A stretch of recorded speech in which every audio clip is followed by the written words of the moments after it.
And I welcome you back to the Brewing channel, and tonight we are going to be talking about a big storm brewing in the middle of the country. I want to recap that real fast, and then we'll be talking about Lake Mead and Lake Powell, as we're going to be talking about the West, and I'll mainly focus on that. But real quick, I want to talk about the potential flooding that's going to come to the middle of the country. I know I have some viewers over here that worry about it. My friend D that lives in Cairo down south, I'm worried about you coming up. There is some big storms coming to the middle of the country, and look at these massive amount of rain. You got 3.5 inches there, and you have this little river here called the Wabash River here, 3.72 in St. Louis, Missouri, 3.42, and then Cape Girardeau down here, 4.73, and then you have all this rain over here in Tennessee, and all this goes to the Ohio River. This doesn't flow this way. It flows actually to the north, especially through Tennessee, right through here. You're talking 5.5 inches of rain, and then down here at Memphis, even 5.32. This could potentially turn into a big time flooding event here in the Ohio River and the lower Mississippi. Not so much the upper Mississippi. A lot of that's still underwater, and we go to the snowpack real fast, and you can see that the majority of the snowpack's already melted, so this is a good situation. There's quite a bit of snow up at the beginning, like at Lake Itasca in Minnesota up here, so that's good news. But I want to keep an eye on that coming up in the future, and I might preview it in an upcoming video. So we are going to go back over to the west here, and we are going to be focusing in over here on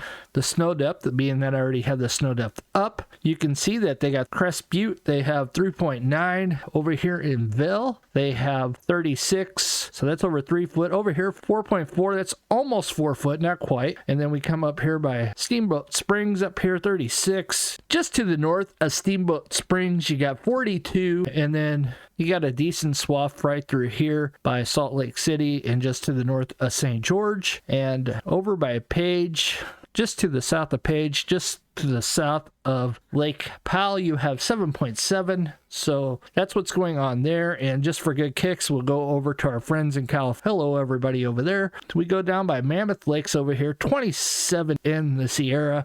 We got South Lake Tahoe, 25. Over by Truckee over here, 23.4. And then over here by Lake Oroville, you have 20 inches. This thing is really starting to drain quicker and quicker every day. 35 up here. And then we go up here by our friends in Lake Shasta up here. Mount Shasta around 21 inches. So that's what's going on for the snow depth. Now we're going to go to the rain accumulation for the next 10 days. And we are at the European model here. And you can clearly see that they have taken quite a bit of the rain out of the forecast. There is still some, not as much as there was last week. They're talking about 0.32, which is better than nothing, but it's still not what we need. We need a heck of a lot more. 0.5 over here. Down here, 0.47. And then we go to snow accumulation, new snow. You can see that they're going to get 12.9 in Aspen, 18.2 over by Ville, 10.2 Steamboat Springs, 8.3, and then we come up here, you can 6.9, and then we have over here by Montrose. Over here by Montrose, you're going to get 11.3. So let's hope this comes to pass, and then we'll scoot over to California, and we'll show you the snow depth over here. Not a whole lot. Over here by Lake Oroville, 2.6, just terrible. Lake Oroville itself, 0.1, and it's just not a very impressive storm that's hitting, and I want to show you the rain precipitation, the rain accumulation, and you can see that the majority of this high pressure is still kind of taking hold here on the west. That's why there's very little. The Gulf of Mexico's opened up again, like I said, and that is what is going on there. Let's go check out the water levels at Lake Oroville, Lake Shasta, Lake Powell, and Lake Mead tonight. The water level at Lake Oroville is currently 747.41 feet MSL, Tuesday, February 15, 2022 at 3 p.m. The level is 152.59 feet. Below full pool of 900 and changes since yesterday is 0.37. And you can see that this thing's slowly rising because the snow is starting to melt, as I just documented. And unless they get something dramatic, 2 inches is not going to bring this lake to anywhere near 800. I'm sure they're letting water out. We can go look here in a second after we check Lake Shasta's water level, and we'll go do that right now. Lake Shasta's water water level is currently 936.69 feet. MSL Tuesday, February 15th, 2022 at 9 a.m. The level is 130.31 feet below full pool of 1,067, and this thing's slowly increasing like it has been for quite a while now, since probably the beginning of January. 0.16 feet is the changes since yesterday on the increase, so we were going to go see what they're releasing compared to what they're letting out.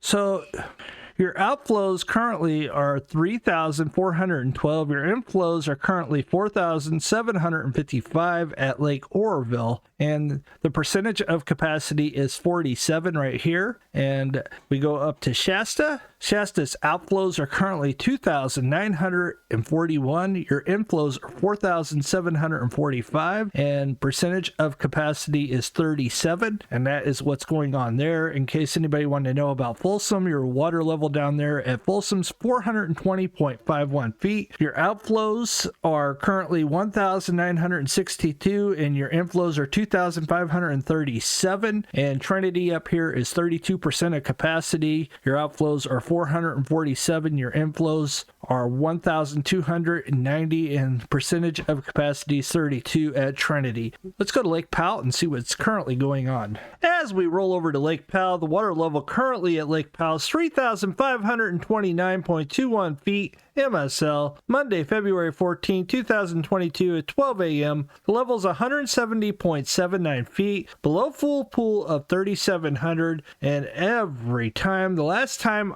this thing has come up any whatsoever significant was in August for a hot second when they let water out of the two reservoir, Blue Mesa and Flaming Gorge, and it only come up for a minute, and they said it would bring it up by 2 feet, and it didn't even come close. I mean, really, what did that accomplish? And they just let the water out. They continue to let it out. The changes since yesterday, 0.16. This lake is in trouble, ladies and gentlemen. We need a lot more snow, and even the little bit of snow that's coming is going to increase it some, but not any way that it has fallen over the course of the last 3 years. This is just terrible. You can see in 19, the thing really come up quite a bit, and 18, it was on a downhill spiral. In 2017, pretty much the same thing, but even then it was way up here, not way down here. This is crazy, ladies and gentlemen. So let's just hope there's more precipitation coming down the pike. Let's roll down to Lake Mead and see what currently is going on down there at Lake Mead. As we roll down to Lake Mead, the water level at Lake Mead is 1,067.17 feet. MSL, Tuesday, February 15, 2022 at 12 p.m. The level is 161.83 feet below full pool of 1,229. Changes since yesterday, 0.6. This thing continues to fall too. And there's speculation by 2023-24, they're not going to be able to produce power at the Hoover Dam. Possibly it could go to Deadpool. We'll just have to wait and see if that comes to pass. We'll definitely be monitoring it here on the Dobrinic channel. Let's hope that it actually comes up and comes up a lot, but it just doesn't look promising. So it is hard to say. They really don't know what the weather is. They're not psychics, but the long range forecast doesn't look well, and I will go over that in an upcoming video. I try to do those about once a month. So with that being said, you guys have a blessed day, and I'll probably be back Sunday, maybe next Monday. I'm going to be busy the rest of the week. You guys have a blessed day, and we'll see you very soon, and God bless everybody.